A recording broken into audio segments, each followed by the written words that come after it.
হাতের লেখা কি এমন একটা শিল্প যা আমাদের সাথে জন্মায়, নাকি এটা একটা দক্ষতা যা সঠিক কৌশল দিয়ে যে কোনো বয়সে মানে অর্জন করা যায়? হুম। আমাদের অনেকেরই তো নিজের হাতের লেখা নিয়ে একটা চাপা অসন্তোষ কাজ করে, তাই না?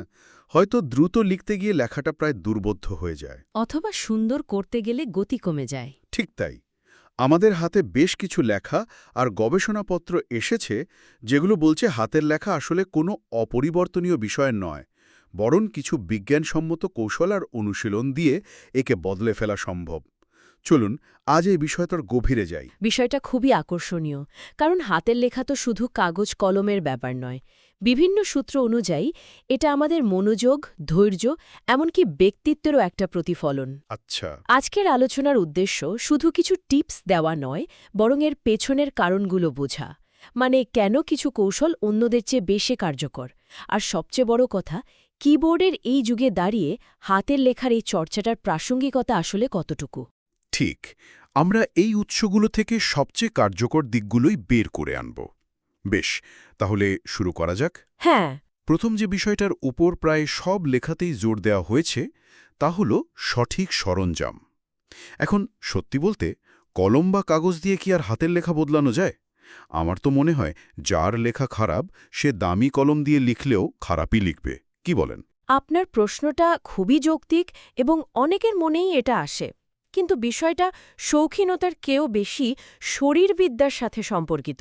তাই নাকি? কিভাবে? ভাবুন, দ্রুত লেখার জন্য ভালো মানের বল পয়েন্ট কলমকে কেন এগিয়ে রাখা হয়? কারণ এর কালি দ্রুত শুকায় এবং কাগজের ওপরের ঘর্ষণ বা ফ্রিকশন কম। ও আচ্ছা আচ্ছা। অন্যদিকে জেল পেনের কালি বেশ মসৃণ, কিন্তু ছড়ানোর একটা ঝুঁকি থাকে, যা গতি কমিয়ে দেয়। হুম। আর ফাউন্টেন পেন, ওটা দিয়ে লেখাটা অনেকটা সাইকেল চালানো শেখার মতো। প্রথমে কষ্ট হয়, কিন্তু একবার অভ্যস্ত হয়ে গেলে এর চেয়ে আরামদায়ক আর কিছুই নেই। কারণ এতে কাগজে কোনো চাপই দিতে হয় না। তার মানে কলমের ওজন আর গ্রিপেরও একটা ভূমিকা আছে। অবশ্যই। সূত্রগুলো বলছে হালকা ওজনের এবং কিছুটা মোটা গ্রিপের কলম ব্যবহার করা উচিত। কেন? কারণ পাতলা কলম আঁকড়ে ধরার জন্য আমাদের আঙুলের পেশিতে অনেক বেশি চাপ দিতে হয়, যাকে বলে ডেথ গ্রিপ। কিন্তু গ্রিপটা যদি একটু মোটা আর নরম হয়, তাহলে খুব হালকাভাবে কলমটা ধরা যায়। এতে দীর্ঘক্ষণ লিখলেও আঙ্গুল বা হাতে ব্যথা হয় না। একদম। মূল কথা হল, কলম যত কম বাধায় কাগজের উপর চলতে পারবে, হাতের পেশি তত কম ক্লান্ত হবে। কলমের ব্যাপারটা তো বুঝলাম, কিন্তু কাগজের মসৃণতাও কি একই কারণে জরুরি? মানে কম ঘর্ষণ তৈরি করার জন্য? ঠিক তাই।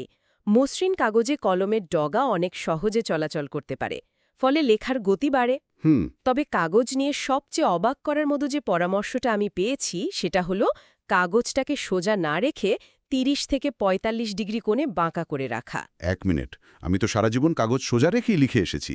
এটা তো কখনো ভাবিনি কাগজ বাঁকা করে রাখলে কি এমন সুবিধা হবে। এটা আসলে আমাদের হাতের গঠনকে সম্মান জানানোর মতো। আমাদের হাত তো রোবটের মতো ৯০ ডিগ্রিতে চলে না, এর একটা স্বাভাবিক কোণ আছে। আচ্ছা।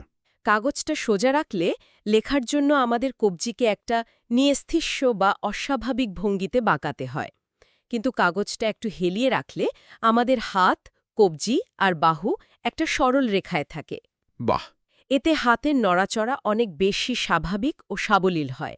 এটা লেখার এর্গোনমিক্সের মূল ভিত্তি, শরীরের স্বাভাবিকতাকে ব্যবহার করা, এর বিরুদ্ধে না যাওয়া। এটা তো দারুণ একটা দৃষ্টিভঙ্গি। তার মানে সুন্দর লেখার প্রস্তুতি শুধু হাতে নয়, পুরো শরীর জুড়েই। বসার ভঙ্গির কথাও তো এসছে। একদম। মেরুদণ্ড সোজা করে বসা এবং পা দুটো মাটিতে সমানভাবে রাখাটা খুব জরুরি। আমরা যখন ঝুঁকে লিখি, তখন আমাদের কাঁধ আর ঘাড়ে চাপ পড়ে। হুম, ঠিক। সেই চাপটা বাহু হয়ে শেষ পর্যন্ত আমাদের হাতে এসে পৌঁছায়। ফলে হাতের পেশিগুলো অহেতুক শক্ত হয়ে থাকে এবং কলম চেপে ধরার প্রবণতা বাড়ে। আর জোরে চেপে ধরলেই তো হাতের ছোট পেশিগুলো দ্রুত ক্লান্ত হয়ে যায়। যা লেখার গতি এবং সৌন্দর্য দুটোই নষ্ট করে দেয়। ঠিক। আচ্ছা, তাহলে আমাদের লেখার মঞ্চ প্রস্তুত।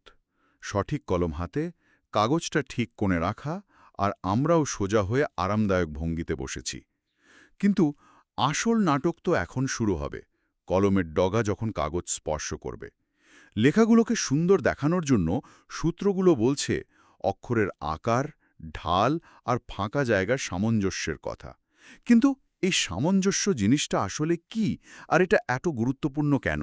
বিষয়টাকে এভাবে দেখা যাক। হুম আমাদের মস্তিষ্ক নিয়ম, শৃঙ্খলা আর প্যাটার্ন ভালোবাসে। হুম যখন একটা লেখার প্রতিটি অক্ষরের উচ্চতা সমান থাকে, শব্দগুলোর মধ্যে ফাঁকা জায়গাগুলো সামঞ্জস্যপূর্ণ হয় এবং পুরো লেখার অক্ষরগুলো একই দিকে হেলে থাকে, তখন আমাদের চোখ খুব আরামে লেখাটা পড়তে পারে। অনেকটা একটা গোছানো লাইব্রেরির মতো। একদম, যেখানে সব বই সারিবদ্ধভাবে সাজানো। কিন্তু অক্ষরগুলো যদি এক একটা এক এক আকারের হয় বা এক এক দিকে হেলে থাকে, তাহলে সেটা একটা এলোমেলো বিশৃঙ্খল ঘরের মতো লাগে। দেখতেও ভালো লাগে না, পড়তেও কষ্ট হয়। ঠিক। বাংলা লেখার ক্ষেত্রে মাত্রার ব্যবহারেও একই কথা প্রযোজ্য। একটা সরল টানটান মাত্রা পুরো লেখাকে একটা ছন্দে বেঁধে ফেলে। এটা তো বোঝা গেল, কিন্তু এখানে একটা কৌশল আমার কাছে অবিশ্বাস্য লেগেছে। বলা হয়েছে লেখার সময় শুধু আঙুল বা কবজি নয়, বরং পুরো হাতের বাহু, এমনকি কাঁধ ব্যবহার করতে হবে। আমি তো সারা জীবন ভুল উপায়ে লিখে এসেছি। আমার তো ধারণাই ছিল না যে লেখার শক্তি কাঁধ থেকে আসতে পারে। এটা কিভাবে সম্ভব? এটাই সম্ভবত সবচেয়ে বড় এবং সবচেয়ে কার্যকর কৌশল। আমরা বেশিরভাগই লেখার সময় শুধু আঙুল আর কবজির ছোট ছোট পেশিগুলো ব্যবহার করি। হ্যাঁ, তাই তো করি। এই পেশিগুলো খুব সূক্ষ্ম কাজের জন্য ভালো, কিন্তু এদের শক্তি এবং সহনশীলতা দুটোই কম। তাই অল্পক্ষণেই এরা ক্লান্ত হয়ে যায় এবং হাতে ব্যথা শুরু হয়। ঠিক। কিন্তু সূত্রগুলো বলছে লেখার সময় কনুইকে একটা স্থির বিন্দু বা পিভেট হিসেবে ব্যবহার করতে হবে এবং লেখার মূল চালিকা শক্তি আসবে কাঁধ এবং বাহুর বড় পেশিগুলো থেকে। কিন্তু এতে কি লেখাটা অনেক বড় আর অগোছালো হয়ে যাবে না? মানে সূক্ষ্ম কন্ট্রোল বা ফাইন কন্ট্রোল কিভাবে আসবে? জি করবে না, মূল গতিটা আসবে বাহু থেকে, যা লেখাকে সাবলীল করে তুলবে আর অক্ষরগুলোকে তাদের চূড়ান্ত রূপ দেবে আঙুল। ও আচ্ছা। এটা অনেকটা একজন চিত্রশিল্পীর মতো। তিনি বড় স্ট্রোক দেওয়ার জন্য পুরো হাত ব্যবহার করেন, আবার সূক্ষ্ম কাজ করার জন্য শুধু আঙুল বা কবজি কাজে লাগান। এই পদ্ধতিতে অভ্যস্ত হতে পারলে দীর্ঘ সময় ধরে দ্রুত এবং সুন্দরভাবে লেখা সম্ভব, কোনো ক্লান্তি ছাড়াই। কিন্তু অনেকেই তো মনে করেন প্যাঁচানো বা ক্যালিগ্রাফি ধরনের লেখাই আভিজাত্যের প্রতীক। তাহলে কি গতি বাড়াতে গিয়ে আমরা লেখার শৈল্পিক দিকটা হারিয়ে ফেলব? অবশ্যই না। মূল লক্ষ্য হল লেজিবিলিটি বা স্পষ্টতা এবং গতি। অতিরিক্ত অলংকৃত বা প্যাঁচানো অক্ষর দেখতে সুন্দর হতে পারে, কিন্তু সেগুলো লিখতে সময় বেশি লাগে। আর অনেক সময় পড়তে অসুবিধা হয়। ঠিক। একটি গবেষণায় বিশেষভাবে উল্লেখ করা হয়েছে যে গতি বাড়াতে চাইলে অক্ষরের গঠনকে সরল করতে হবে। এর মানে এই নয় যে লেখা শৈল্পিক হবে না। হুম। অ্যাপেলের প্রতিষ্ঠাতা স্টিভ জবস ক্যালিগ্রাফি থেকে অনুপ্রাণিত হয়েই তো ম্যাকের জন্য সুন্দর ফন্ট তৈরি করেছিলেন। তার দর্শন ছিল সরলতার মধ্যে সৌন্দর্য। তাই স্পষ্ট, পরিষ্কার এবং সামঞ্জস্যপূর্ণ লেখাই সবচেয়ে কার্যকর। জটিলতার চেয়ে সরলতাই এখানে এগিয়ে। এইসব কৌশল তো তত্ত্ব হিসেবে দারুণ, কিন্তু আমি প্রায় ৩০ বছর ধরে একভাবে লিখে আসছি। এই পুরনো অভ্যাস ভাঙা তো সহজ কথা নয়। অনুশীলন ছাড়া যে গতি নেই তা তো সবাই বলে, কিন্তু শুধু এলোমেলোভাবে লিখলেই কি হবে? না, এই অভ্যাস বদলানোর জন্য নির্দিষ্ট কোনো পথের কথা কি বলা হয়েছে? শুধু বেশি করে লেখো এই পরামর্শটা অসম্পূর্ণ। কারণ ভুল কৌশল বারবার অনুশীলন করলে সেই ভুলটাই আরও পাকা হয়। ঠিক। তাই সূত্রগুলো ডেলিবারেট প্র্যাকটিস বা উদ্দেশ্যমূলক অনুশীলনের কথা বলছে। এর কয়েকটি নির্দিষ্ট ধাপ আছে।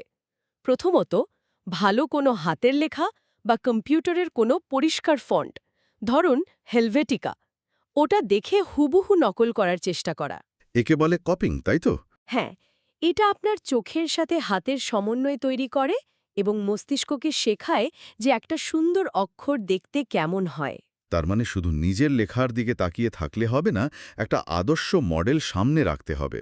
আর কি কি পদ্ধতি আছে? দ্বিতীয়ত, ড্রিলস। ঠিক যেমন একজন সঙ্গীতশিল্পী গান গাওয়ার আগে সারেগামা সাধে, তেমনি লেখার আগেও কিছু মৌলিক অনুশীলন জরুরি। যেমন খাতা জুড়ে শুধু গোল বা ডিম্বাকৃতি চিহ্ন আঁকা বা ওপর নিচ পাশাপাশি সরল রেখা টানা। আচ্ছা। এগুলো হাতের পেশিকে লেখার মৌলিক নড়াচড়ার জন্য প্রস্তুত করে। এরপর প্রতিটি বর্ণ মানে ক, খ, গ আলাদা করে বারবার লেখা। হুম। আর তৃতীয়ত, একটি নির্দিষ্ট বাক্য বারবার লেখা।